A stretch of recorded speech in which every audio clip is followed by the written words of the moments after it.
During this time that you were establishing yourself on Broadway and things were going fairly well for you, what was happening with the political side of your life?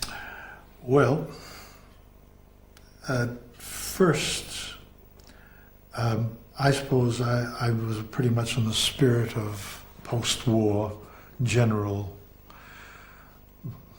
feeling of idealism. I was part of the picture that said, now that we fought the war, let's see if we can't justify it. And I thought now it was going to be a braver, newer world. However, some reactionary forces were also rearing their heads then. One act in the government wanted to pass a law, a Taft-Hartley law, containing unionism and things of this sort. So, whereas some of the veterans joined the usual veteran organizations, Bill Hammerstein and I helped put together, Bill Hammerstein, one other, and myself, put together the theatre chapter of what was called the American Veterans Committee. Colonel James Roosevelt, who was the president's son, decided he would form a veteran movement whose premise was citizens first, veterans second. In other words, not claiming any special privileges or special pleadings for veterans. And we organized this theatre chapter, and virtually every veteran who had worked on Broadway became a member. Garson, Kanan, the works, you know. And this fell apart, partly because, strangely enough, the infiltration of some communist friends of mine that I'd invited to join, who shattered the organization. So I left that particular project, but in the meantime, I was regarded as somebody pretty suspect, particularly as I became involved in the, well, what would you call it now, the black movement, the African American movement. I was quite concerned that in those days the respectable word was Negroes weren't getting a fair go. For example, in Showboat, it was discovered that the black chorus wasn't getting the same salary as the white chorus. And Hammerstein didn't know this. This was all arranged by his business people. So I became the spokesperson for my friends who were the black members and brought it to his attention. He nearly fired business manager as a result of this. Of course, the salaries were restored and everything was sweet after that, but I incurred another enemy. And this sort of thing would keep going. Couldn't keep my mouth shut, you know. But particularly with regard to the people who aren't getting a fair go. It wasn't a case of now assume responsibility for people like this, but just get off their backs and let them do their own thing. So as a result of that and a few other things, I suppose, it was relatively easy when this scurrilous publication came out monthly, I think, may have been called Red Network, so I forget what it was called, but my name appeared in it. And the moment it did, suddenly I wasn't able to work, because up until then I'd been going from show to show. I'd doubled, tripled, be doing a Broadway show at the same time I was working nightclubs and doing television and going to classes, of course. I was a very busy guy. Suddenly, it all stopped in conjunction with my name being published. And also at the same time, I was doing a coast-to-coast 1-hour broadcast. Al Goodman and his orchestra and Eileen Farrell and myself were the singers, called Music in the Air. And Columbia, this was, first of all, it was an 8-week contract, and then Columbia Broadcasting decided they wanted to extend it, so they asked me to sign a loyalty oath. Now, a loyalty oath is you're damned if you do and you're damned if you don't. No matter what you say, you can be pulled up on it. And one of the things that was asked was, not only have I ever been a member of any forbidden organizations, God knows maybe American Veterans Committee could be considered a forbidden organization, but do I have any friends or do I know any communists? Damn right I knew communists. One of them was trying to enroll me into the Communist Party. But I also knew fascists. Among them, incidentally, a black fascist. So I wasn't prone to want to put my name down in any such thing. As a result, they said, well, sorry, your contract terminates with the 8 weeks. So even that disappeared for me. I found myself without work. And to cut the dull details short, an offer came through from Australia, come out here and do Kiss Me Kate. So I grabbed it. Did you know anything about Australia? A little bit. I'd been invited to come out to Australia sometime before. Hammerstein again suggested I come out and play Judd in the local production of Oklahoma. But I was busy doing something else. So at that time, I made a few inquiries about Australia. And not only that, but again, Bill, who had been in the Navy and had been visiting various ports around here, he was in the American Navy in the South Pacific, happened to mention that New Zealand, beautiful place, but you know, it has no professional theatres. So he said, why don't we buy a boat, load our respective families into it, sail across the Pacific, and set up professional theatre in New Zealand? And I did a little bit of research about this part of the world again. So when I got the offer from Australia, I called Bill, who was at Paramount at the time, and I said, hey, somebody else wants to pay the fare. He said, well, go have a look. You know, New Zealand is only this far on the map from Australia. Hop across, have a look at New Zealand. If you still like it, maybe we'll still go there. I came to Australia, and I think 17 years later, finally had a look to see what New Zealand was like. But I had learned a little bit about Australia, including the fact that most of the population lived around the edge of it. It was a country as large as the United States, and yet the center of it was desert. And my idea was, why, and here we go again, you know, the messianic character, why isn't the center used for raising crops, for cultivation, for making it fertile? Oh, there's no water. No water at all? Well, there's water deep under, but otherwise it's nothing but hot sunlight. Idea. Back at the children's summer school, remember I told you where we had projects? One of the projects... I thought you could see a giant project coming up. Yes.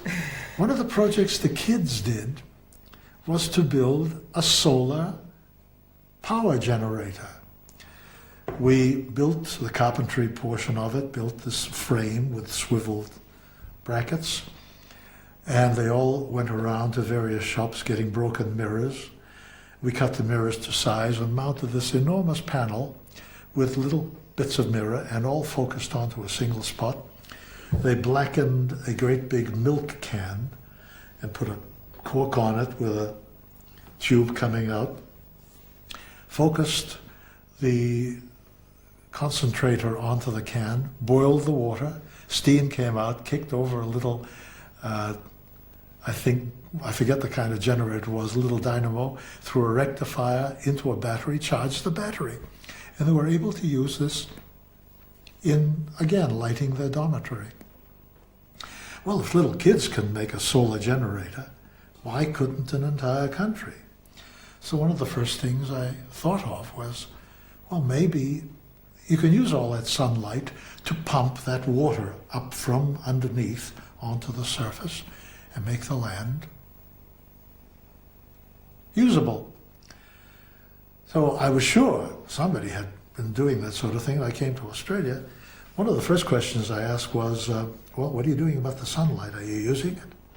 Oh, no. Well, no, not really. But finally, CSIRO, I when I was in Melbourne, said, yes, oh, we've been working with sunlight. We've been doing sunlight concentration. I said, oh, I'd love to see. What have you been doing?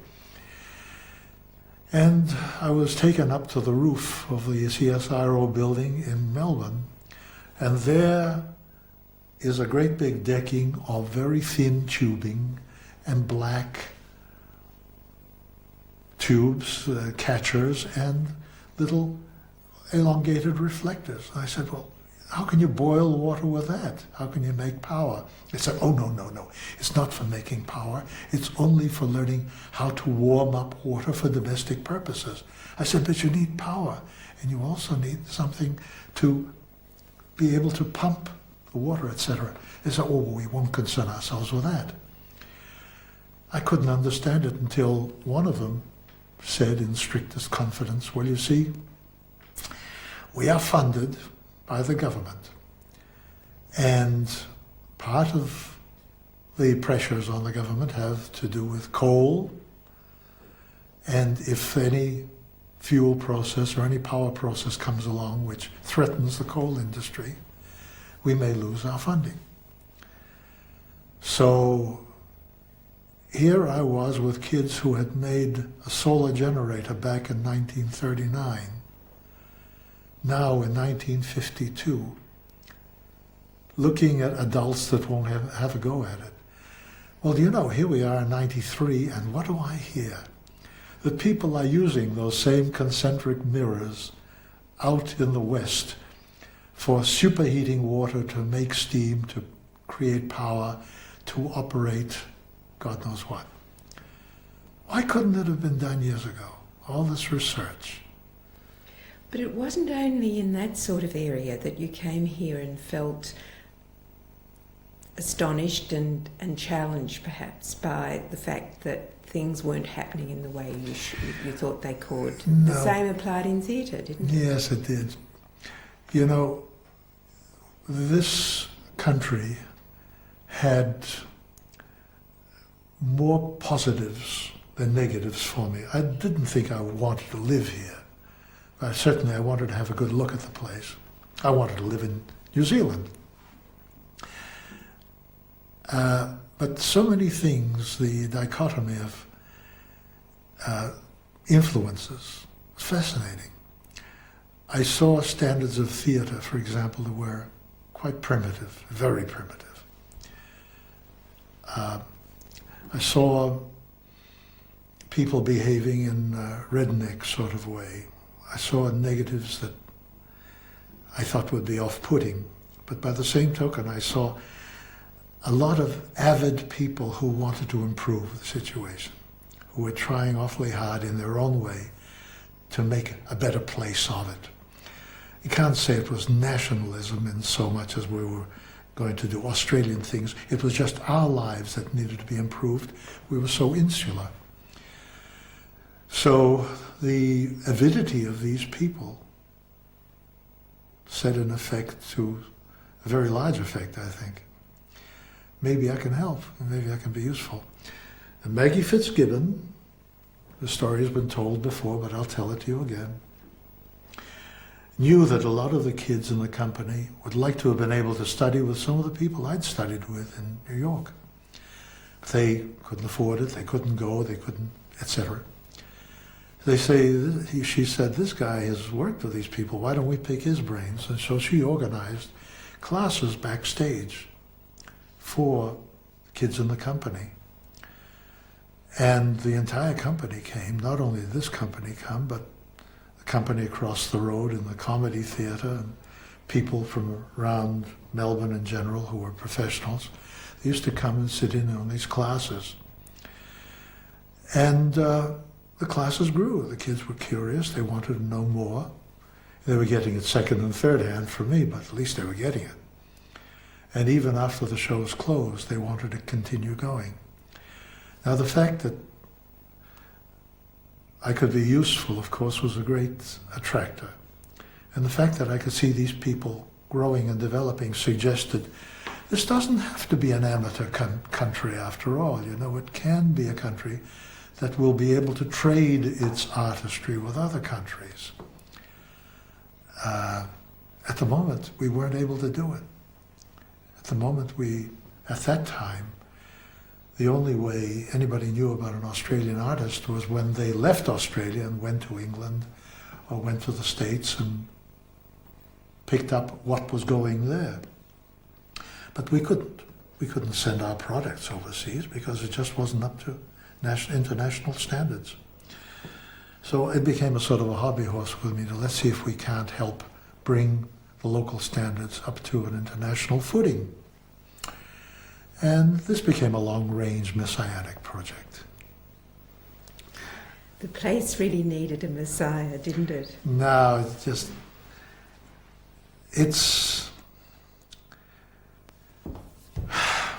well, Please, I was being facetious then. I was actually going to.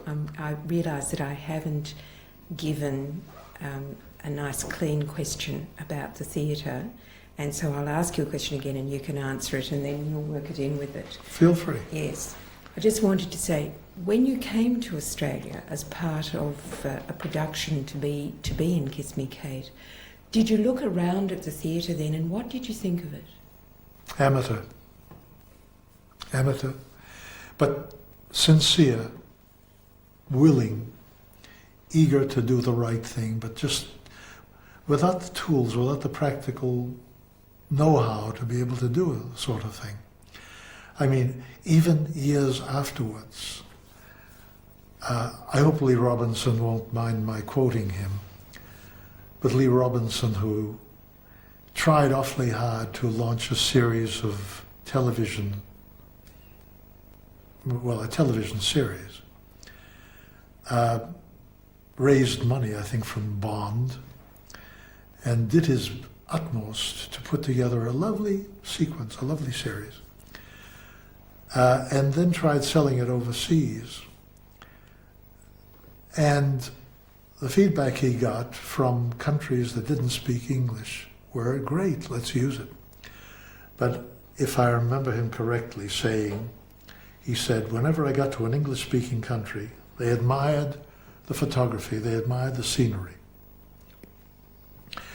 But they said there were only three things wrong. The stories were lousy, the direction was lousy, and the acting was lousy. And this was many years after I got here, you know. But that sort of innocence of world standards prevailed for a hell of a long time. It's only fairly recently that we began to make inroads. So, you know, harking back to the kids at Her Majesty's Theatre, I think they began making inroads. So, what year was it that you arrived in Australia? What year? What year? Oh, the beginning of 1952, shortly after New Year's. And this old teaching impulse found an outlet again. So at the same time as you were on stage, you were also running these little classes. Yeah. And how did that develop? Where did that go next? Well, when a show closed, we went to borrowed halls, to people's living rooms, to empty restaurants. Went wherever there was a place vacant enough and large enough to assemble a bunch of people. By the time I'll jump ahead to 1958. At that time, we were having classes in my living room when I was living in North Sydney, on Ridge Street. Sybil Thorndike, Dame Sybil Thorndike now, then, decided she wanted to come and sit in on one of the classes. So she came down to my living room, and there was hardly any room for her to sit. There wasn't any room because people were sitting on the floor, on the edge of the sofa, on pillows. So we opened the French doors, and she sat out on the deck, peering over everybody else, and saw the people going through their hoops. And afterwards we discovered she'd been crying, and she insisted, this has got to be seen by the general public. And at the same time, by the way, she asked, would we accept her granddaughter as one of the students, granddaughter Jane. Her son and I were usually at loggerheads, were in some ways. So I said, yes, if John approves, we'd love to have her. John didn't approve, so her granddaughter didn't come to see us. But we got the idea, you know, if Sybil is fascinated by it or interested in it, then maybe we can get through lay public. So we formed what we call the Ensemble Theatre and tried out a couple of productions in Camaret Children's Library on a couple of weekend nights when they were closed. And found that the audience took it. These 2 nights, we said, let's go from here. And we grew. Okay, But right, just Max again, sharply. I need a clean. Just stop saying. Okay, so you know. Yeah, go on. 145, stage 6.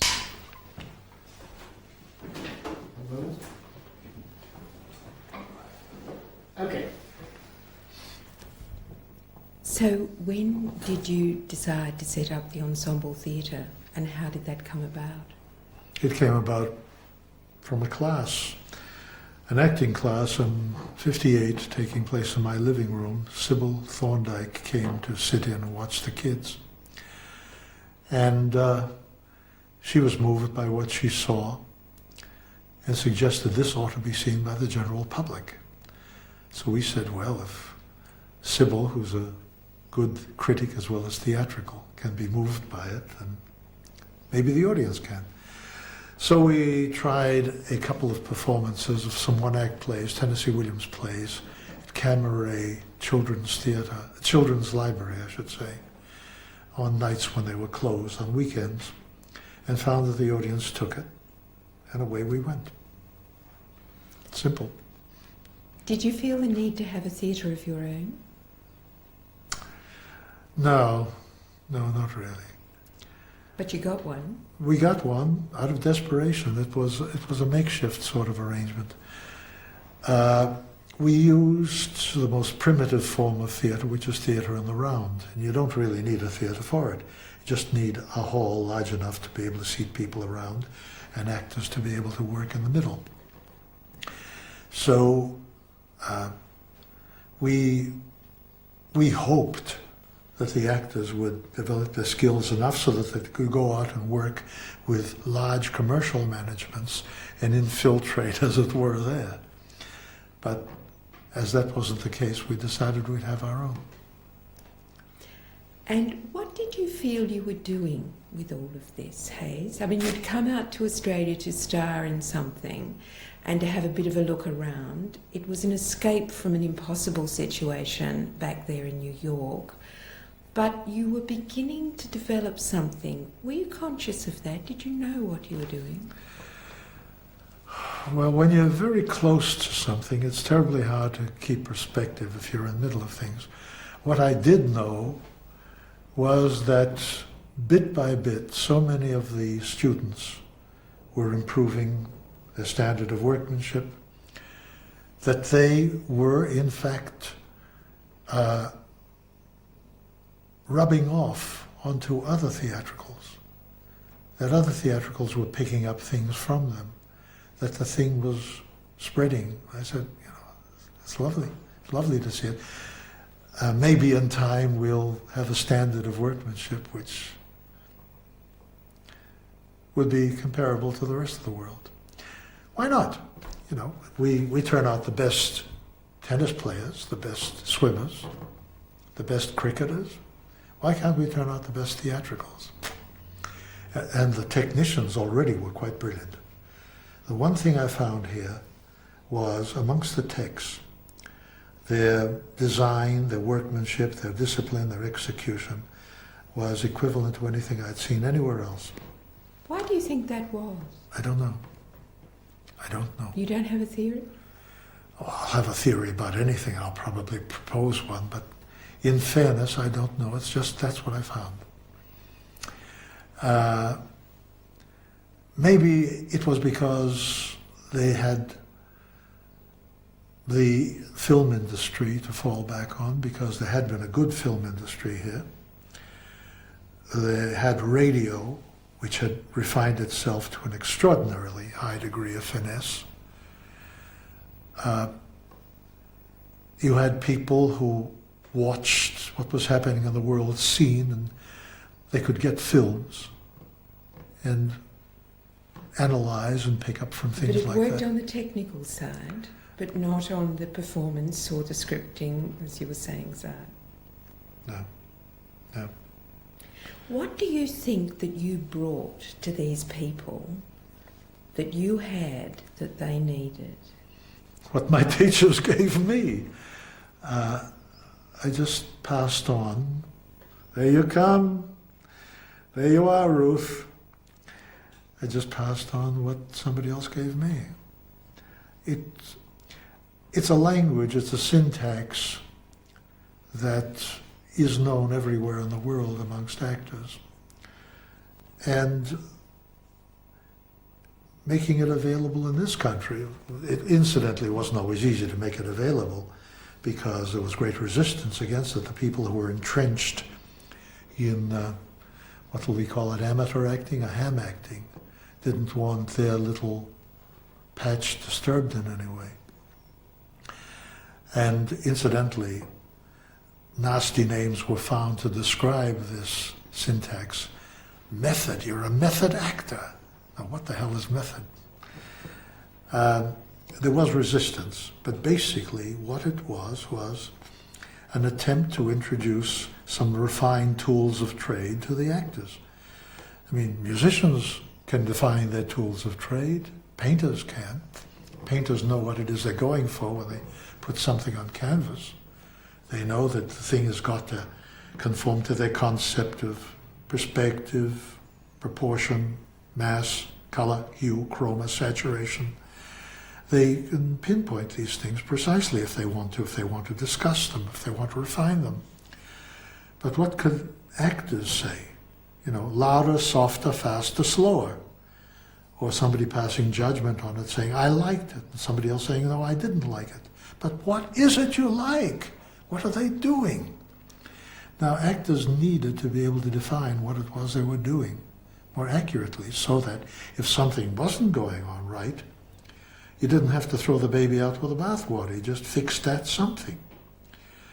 Well, the rest of the world seemed to know about these things, but we in Australia were still relatively innocent. And so what I think I helped propagandize was the tools of trade, as well as incidentally exercises for sharpening the skill at handling these tools bit by bit.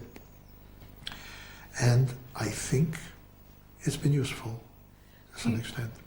You came from a particular tradition of acting, and you had learned your lessons in New York, so that although there was an international currency in acting, there were also traditions that were different, and the New York tradition had particular characteristics to it which, say, the London stage didn't.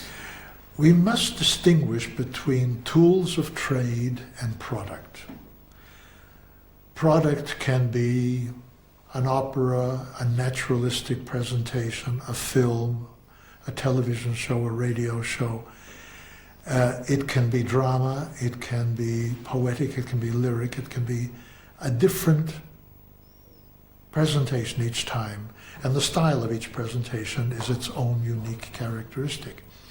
But the basic tools of trade that go with these things are universal. You use the same tools on television that we use in film, that we use on stage, we use in selling for that matter. The basic tools are fundamental. And it got muddled up because people thought that what I was teaching was naturalistic theatre, the tradition of Broadway theatre, the tradition of anti-Shakespearean theatre. No, what is used in Shakespearean or Brechtian or any other theatre is fundamentally the same basic tools. It's the same as saying, well, you have to change cameras when you shoot a Shakespearean presentation and you're going to shoot a Chekhov or something. It's the same camera. But the teachers that you'd been exposed to in New York had developed a way of expressing and articulating some of the things that actors had always done that made it particularly communicable. Yes, and I must add, each of the teachers was quite different than every other teacher. In fact, there were frequently competitions between teachers. Somebody said, the fundamental motivational technique is belief in the situation. Somebody else would say, no, the fundamental technique for motivation is as if. And somebody else had another hobby horse to ride. Basically, because I'd worked with a lot of teachers, what I was able to say to the people around here is, look, there are many, many ways of motivating. You take your pick. You want to identify with a character, feel free. If it works for you, feel free. But here's a technique. Here's another technique. Here's another. And I didn't take sides. See, Strasberg didn't get along with Stella Adler, and Sandy didn't like somebody else, and Bobby Lewis hated somebody else. It didn't make any difference. Each of them had something to offer. What I tried to do is gather up what each of them was saying and say, here's the repertoire. Stick a pin in it and decide which one you're going to go for. So you didn't teach the method, you just taught as many methods as could be used. I don't think there is the method. I don't think there is such a thing. Each school, it's a little bit like Christianity. Each sect says, we are the Christians. I think that was nonsense. I don't think there is the method. The method in its purest form is the actor's grammar. Now, you know, with English grammar, we can write novels and biographies and everything else. Now, it depends on which school you go to as to how you're going to learn that grammar. Some people insist that you never split an infinitive, and other schools say, look, it's perfectly acceptable to do so, but still fundamentally it's grammar. Which teachers in New York did you study acting with? Oh, quite a few. Strasberg, of course, Sandy Meisner, Howard De Silva. I set up a school for Howard. And just as I set up a school for Moss Hart, I studied with all the teachers that we dragged in to work with Moss. I worked with Alfred Lunt. I can't think. Was Lee Strasberg the great teacher that, I mean, that's the name that everybody hears. How did you feel about that? He was called the great watchmaker. He could dissect a performance. He could take a performance apart like no other person I knew of. And the joke went around New York, he can take it apart all right, but can he put the watch back together again? Yes, he could do that as well. He was the most analytic, and I think probably the most discerning and intelligent of the lot. The others had an awful lot to offer, very frequently in specialized aspects of things. But his, I think, was the largest, most embracing thing. And I must add here that I was fortunate in studying with him at the time when most of these things were coming into focus, because I believe from others who worked with him later that Lee became a little bit rather peculiar and began to believe in himself as a cult figure or something of the sort. I've heard descriptions of some of the classes that were nothing like the ones we had. But when I was with him, I think it was an eye-opener. Real discovery.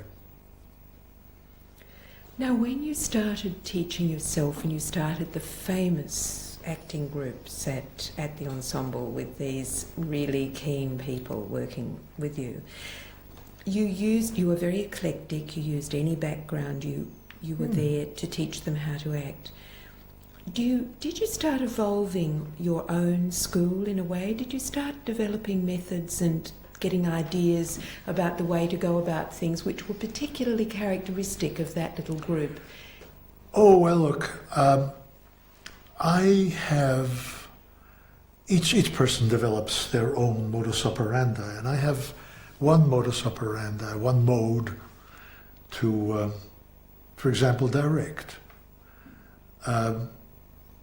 It's no better or no worse than any other, I suppose, but it's one that works efficiently for me, especially when you work with short periods of rehearsal, and especially when you work with people who don't have the world perspective type background. I develop my own usual rehearsal techniques, where we sit on our bums for about a week and a half and rolling. Okay, you have a dream, remember? 149, slate 11. I'll ask you a question. Just a second. One moment.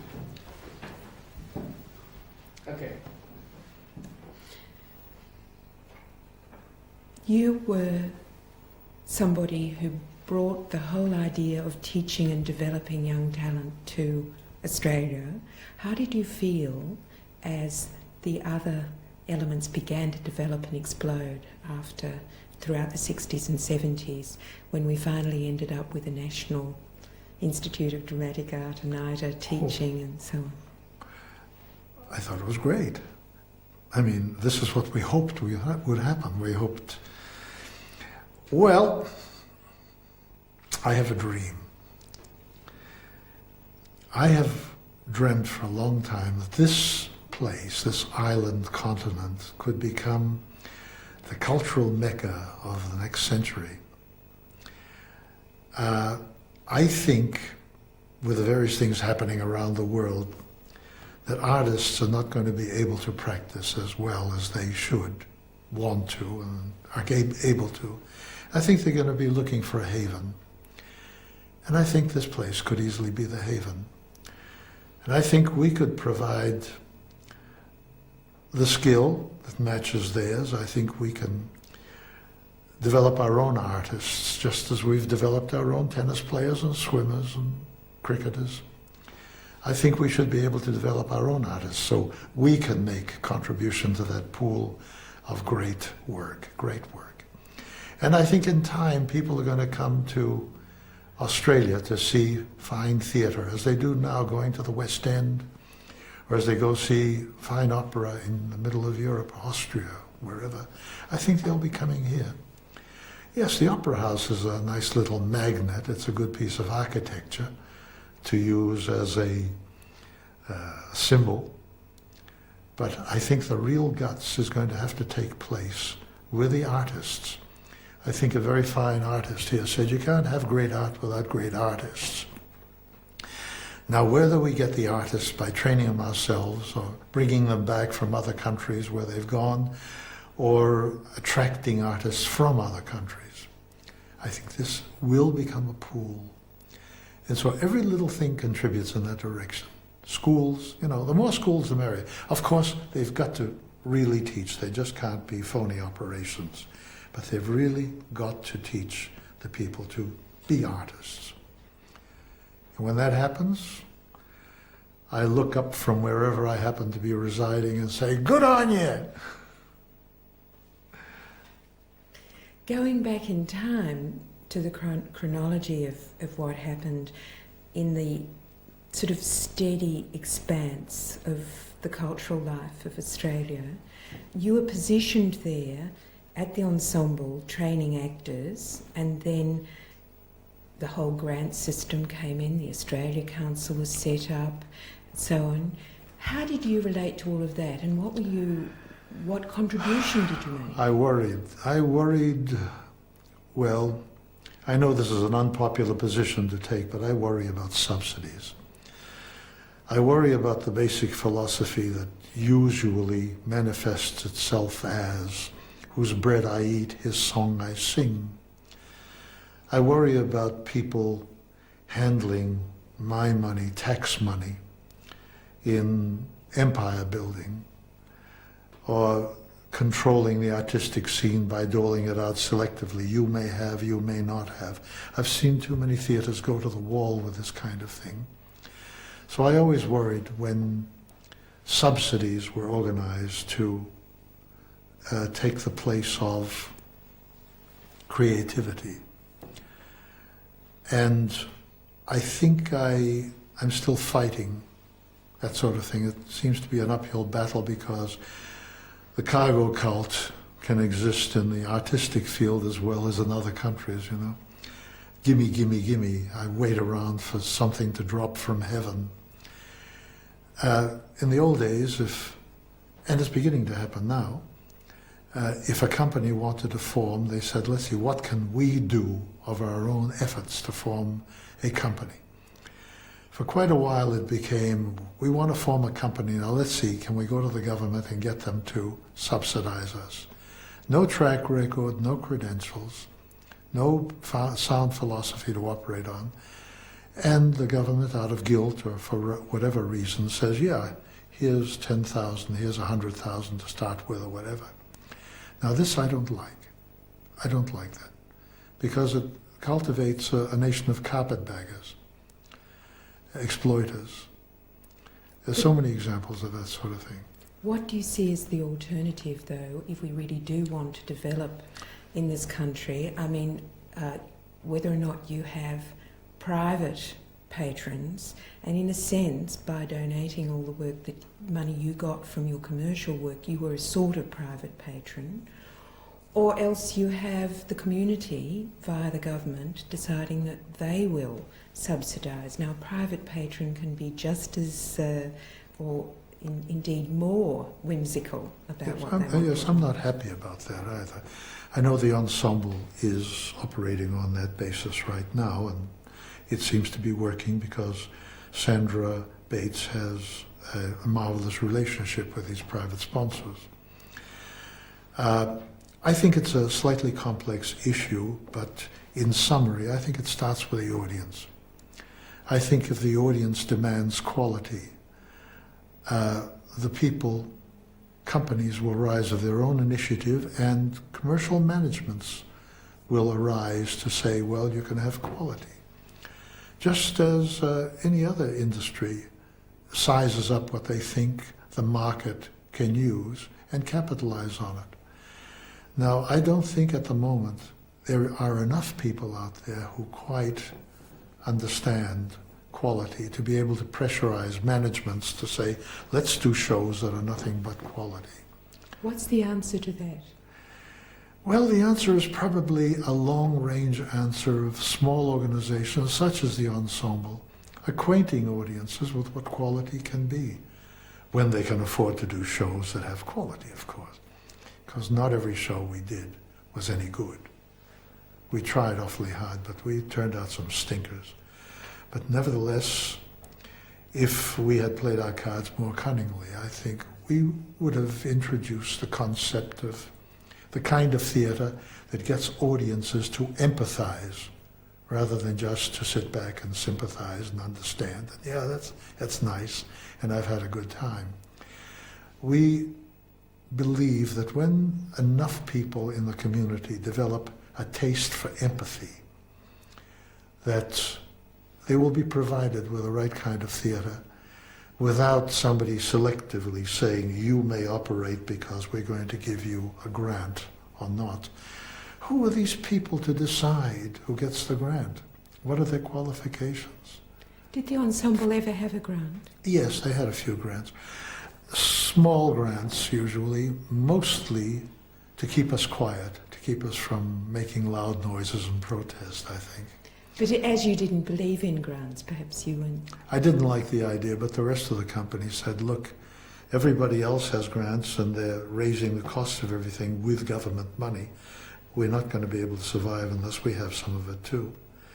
I went along with it against my better judgment. I'm sorry we did, but it seemed as though it was the way to operate at that time.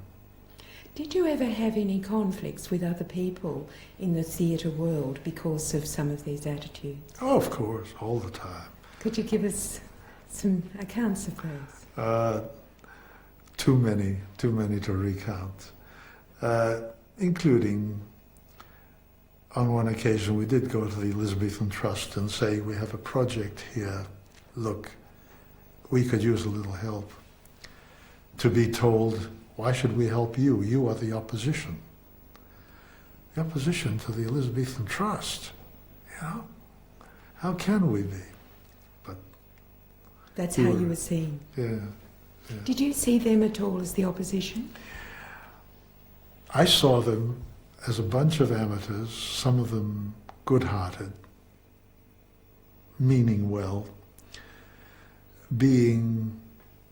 playing at my profession, playing games with it. And very often they didn't know what to do with the money they had. They had certain ideas like build their own little empire. But beyond that, I don't think they knew quite what to do. And you don't think they appreciated this view you had of them? Oh, definitely not. They knew it, but they didn't like it. And how do you think they saw you? Well, I think you only have to go to the press to see some of this. We very frequently had duels in the press. But no, they saw me as, I suppose, an upstart who was just yanked to tell us how to operate.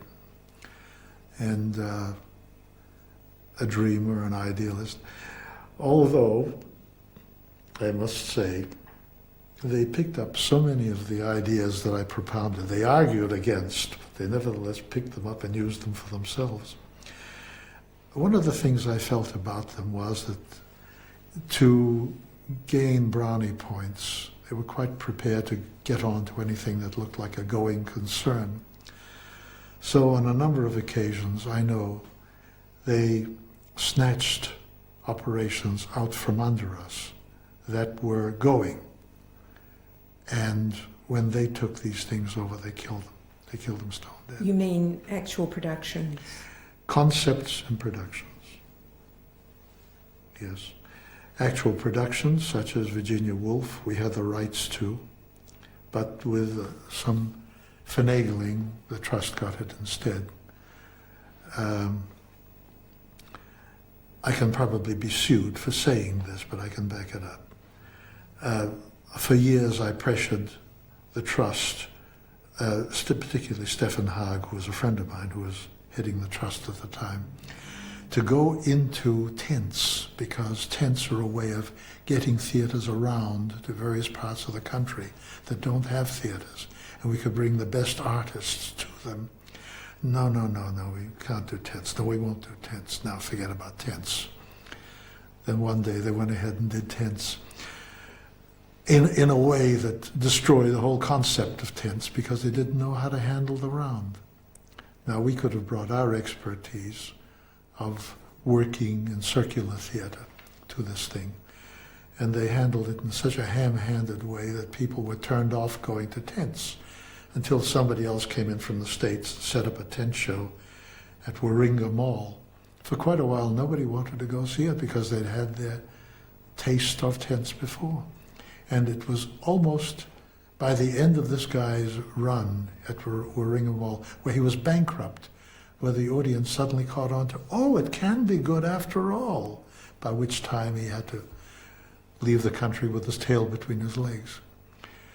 They destroyed one of the only training programs that directors had in this country. Which was that? It was called Operations Bootstraps, which was started by the Producers and Directors Guild, where for 2 years the best directors around, and writers, and critics, and cinematographers gathered every Sunday to pick out problems and help each other solve the problems. We said there are no teachers around to teach us directing, so let's lift ourselves by the bootstraps. So we had this program going, and it was very successful for about 2 solid years. And then the Trust got onto it and said, oh, that looks like a going concern. So they offered a key person in the organization $500 to take it away from the ensemble where we were meeting every week. We provided it with facility, free of course. To take it away from the ensemble and put it under the banner of the Trust. So I was told this, and I said, well, if you even are tempted by such an offer, bugger you, take it. So they did take it, and 2 weeks later the whole project closed. You know, I've seen this thing happen time and time again, so to me, subsidized organizations such as that, the subsidizing organizations, have a very bad smell about them. But that wasn't that wasn't the subsidy that did that. Perhaps it was... No, it was a powerful organization that sought to Yes. get brownie points to justify itself. Yes. And what were some of the other famous battles that you had in the history of the theatre? The reason I'm asking this is that these conflicts give us an idea of the way things were developing and what was happening around the place. For example, your relationship with NIDA. Well, we hoped that they would teach all the tools of trade. And I think for quite a while, understand, I never taught at NIDA and I never studied at NIDA, so I can't be sure. But I did see certain brochures that said, we can teach you how to handle your voice and body, but we can't teach you the other things. And I think they called it imagination, which you have. We can probably give you exercises for stretching it, but we can't teach any of that stuff. And to the extent where they believe this, or I understand them properly, I wouldn't agree with that, because that has been taught for well over 90 years in every other country. That's one of the things that makes universal actors a hell of a lot different from what Australian actors were looking like at that time. So I have tremendous respect for some of the departments at NIDA, even now. I just would like to be sure that their programs are balanced. And in which case I say, great, great. They have all the money in the world to work with. They can give out scholarships and they can audition everybody in the country if they like and pick the eyes out of all the talent, you know. And I think it'd be a great idea, so long as they do it right. Who were some of the people that were part of the ensemble group that you feel really justified the effort that was put in with the talent they displayed in their acting? You know, I just made up a list of people for a special project. And the list, this is just a small handful of people. The list goes on to 2 solid pages of double column. And I'd just as soon, unless you force me, I'd just as soon not drop names, partly because we've never traded on these people. Again, partly because we don't believe that any school is totally responsible for any particular developed, skillful practitioner, because we don't know where they're going to get their ideas. But I can only tell you, these are people who also attended classes. And if you like, if you force me, I'll drop a few names. Now, can we do a cut here? Because I have to go get a list to refresh my mind. 149, slate 12. Just a second.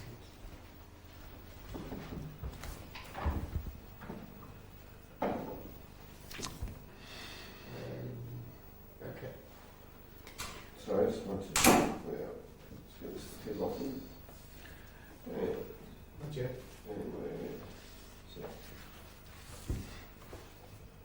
Right.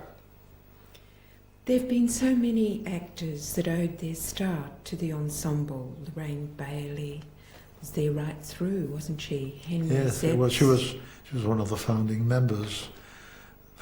Actually, she was the first employed. Sorry, there's a white out too. I like that. I'd like to quote you on that. That was Sam Goldwyn. Was it? Yes, Yes, I Right. believe it. Really? it's a solution. Okay, 149, slate 13. Just a second. Okay. There were so many actors that owed their start to the ensemble training. Lorraine Bailey, Henry Zepps, Reg Livermore, John Ewing. I could go on and on with big names. How do you feel about what happened with them and their future? And does that give you great satisfaction? Yes, yes. Not only because they are turning out the sort of work that I hoped we'd turn out, but there are other actors who are looking at them saying, you know, I'd like some of that as well. And they're picking the brains of Lorraine Bailey and Reg Livermore and Henry Zepps and so forth, and saying, you know, how do you do it? And word gets around. I mean, when Lorraine was working in the Sullivans, a lot of people picked up things from her. She rubbed off onto an awful lot of people. And I think this is the way things get around. We find some of our jargon, some of the languages we picked up, not from my teachers, but we had to invent out of desperation, are being used as common jargon in the profession as far as Perth. So, you know, word gets around from these people, and it's wonderful that they're doing the work they do. What were some of the attitudes in the community that you were particularly trying to change? You mentioned that there were general principles that you were trying to emphasise the need for a fair go and to get away from the she'll be right attitude. How did that translate into some specific projects? Specific projects? Well, like for example, there, I think, did I mention Fortune in Men's Eyes? Yes, yesterday. Yes, well, that would have been an example. I'll take that again because we didn't want your voice in that, Frank. Well, like for example, raising the issues that we raise with Fortune in Men's Eyes. Sorry, guys, can you start with the beginning? So Look, I'll ask the question again, Okay. Frank. And perhaps because we mentioned, Frank wasn't satisfied with Fortune in Men's Eyes, he'd like you to speak about the Jewish issue, is what he was asking before earlier. Right. So he I'll particularly wants you to I'll do make that. it more concise. Yes. Yes. Were there any particular current issues that you addressed in your plays that were directed towards changing attitudes in the audience? Yes. The whole idea of selecting our plays wasn't based on here's a play we'd like to do, but was based on what seems to need to bring a certain issue to a head for discussion. I mean, Fortune in Men's Eyes brought to a head a time when people were concerned about the penal system, and it set things in motion. There was another instance where we overheard some anti-Semitic things being bruited about in a rather offensive way. I mean, what is not offensive about anti-Semitism? And we found a play to address that one, which was called Between Two Thieves, where Christ is put on trial all over again, or the reenactment of it. The war, the issue of us being involved in the Vietnam War. We did a play called We Bombed in New Haven, which had an awful lot of repercussions around the place. You know, wherever we saw an incipient issue under the skin, which should have come to a head, we thought we'd do a play to bring it out. And the principle of tolerance was one that you all adhered to. I don't like the word. Tom Paine, one of the great philosophers, defined it very nicely, I think. He said, tolerance is not the opposite of intolerance. It's a counterfeit of it. Because in both cases, you are sitting in judgment for the person's right. In one case, you say, yes, you may. In the other case, you say, no, you may not. And I say, what business is it of ours anyway? You know, I think the 11th commandment should be mind your own bloody business. It's not even a case of live and let live, because the concept of let implies we regulate somebody else's right to live. I wish there were another name for it. How would you describe what you were trying to do then? I would say help people understand their behavior, their own behavior, so that they are in a better position to make judgments about everyday problems. They don't, for example, externalize their own hang-ups by kicking the cat or punching the postman or finding a scapegoat down the street to vent their spleen on because they themselves feel bugged. I think insight is a terribly important thing, and the ability to live with. 149, slide 14. Just a second. Okay. So what is it that you really were trying to do with these? Insight. We believed that if people understood themselves better and understood their neighbors better, we'd have a greater civilization. Because after all, that is the meaning of the word civilization, the ability to live cheek by jowl with somebody else. And we tried to do the sorts of plays that made people more aware of their inner workings, so that if they had a hang-up, they didn't externalize it by kicking the cat or punching the postman or finding a convenient scapegoat down the street onto which to heap their own feelings of disquiet. I think it was important for people to understand themselves. Now, that's a very original concept, you must understand. What was it, the Oracle of Delphi, which said, know thyself? Know thyself. It's so important. But I didn't think that was prevalent enough in this country. We didn't think it was.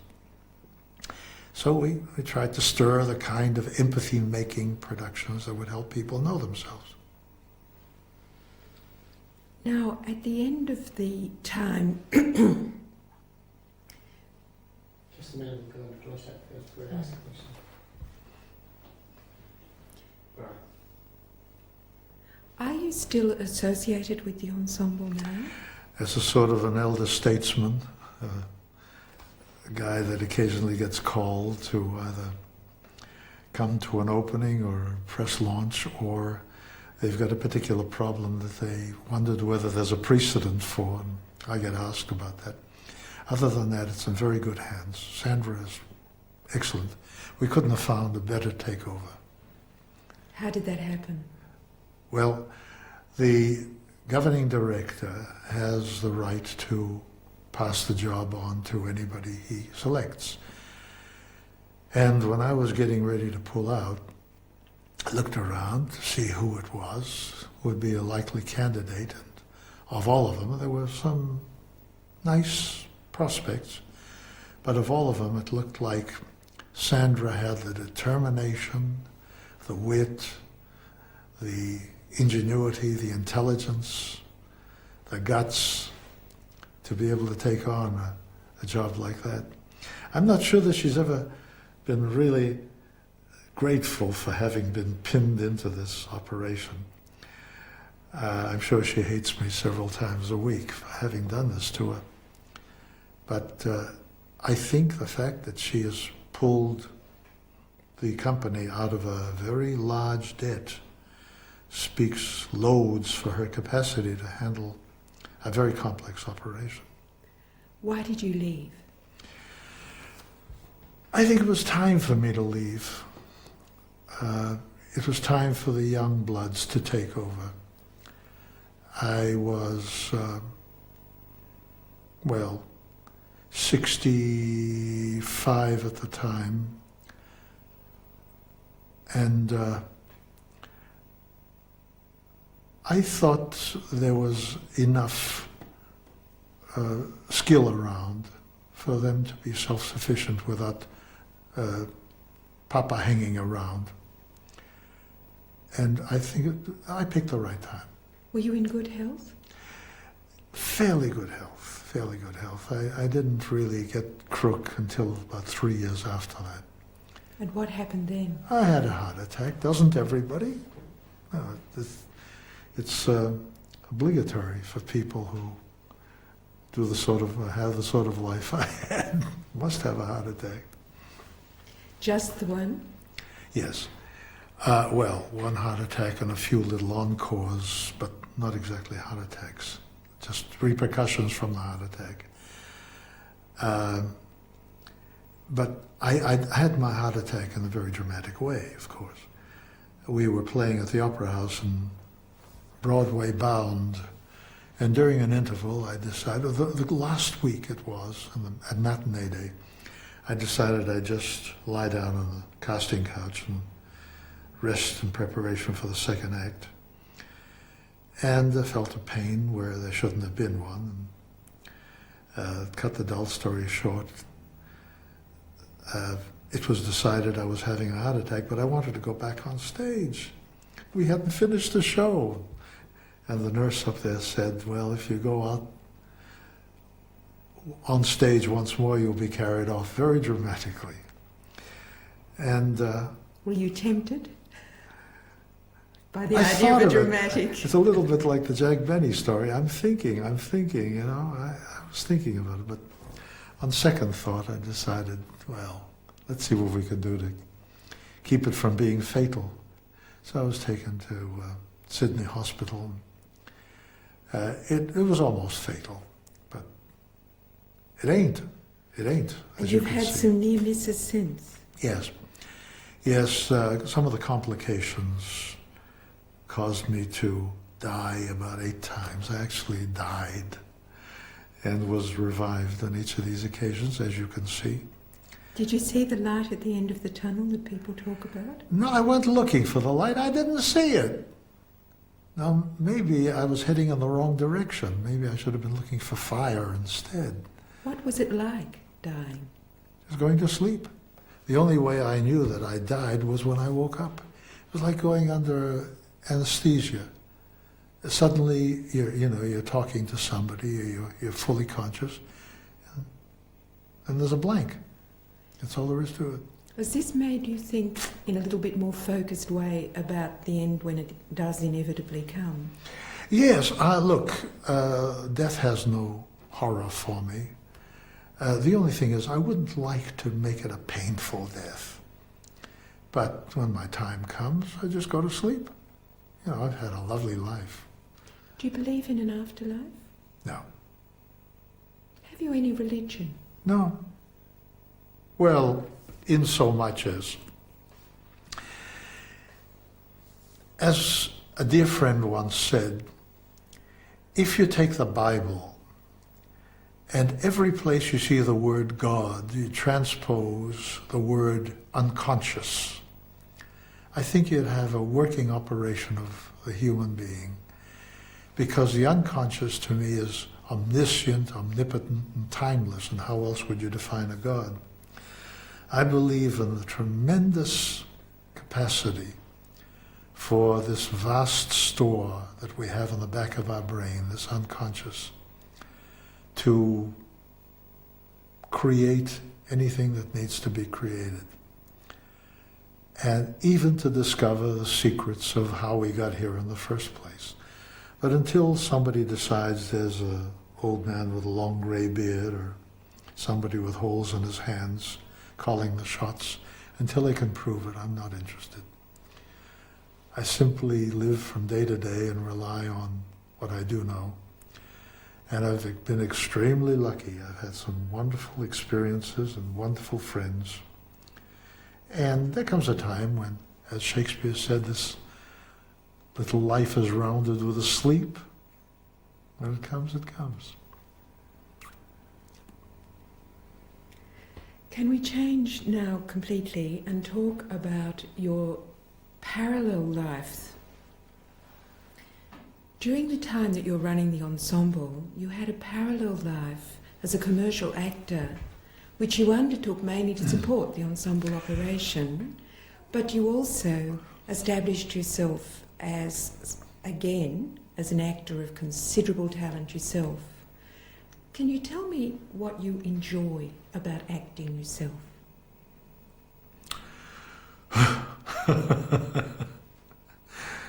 Well, would it be too much of a damper to say I think there were only 2 plays in my life that I really enjoyed. one being Oklahoma, and the other being working as fiddler with the opera company. For the rest of it, it's all been pretty hard work. I've had good experience working with Kiss Me Kate, Kismet, Annie Get Your Gun, another production of Oklahoma out here, a production of Annie, as I said, Broadway bound, and Fiddler. But they've all been pretty hard work. And the reason you do it is the same reason that cancer specialists operate on cancer. I don't think they enjoy seeing some young person come in with a growth, but they say, look, I'm the one to be able to do it, so let's do it as well as I can. Incidentally, apropos Fiddler, I was told that it would only be a short season, probably 23 weeks, because I was told there aren't enough Jews in all of Australia to be able to patronize the show. And I pointed out that the most popular showing of the thing internationally was in Japan. And one of the least popular was in Israel, would you believe? Well, anyway, in spite of it, I went into the thing thinking that I'd earn enough in 23 weeks to guarantee a loan that the theatre was trying to get from the Bank of New South Wales. And the 23 weeks turned out to be 3 years.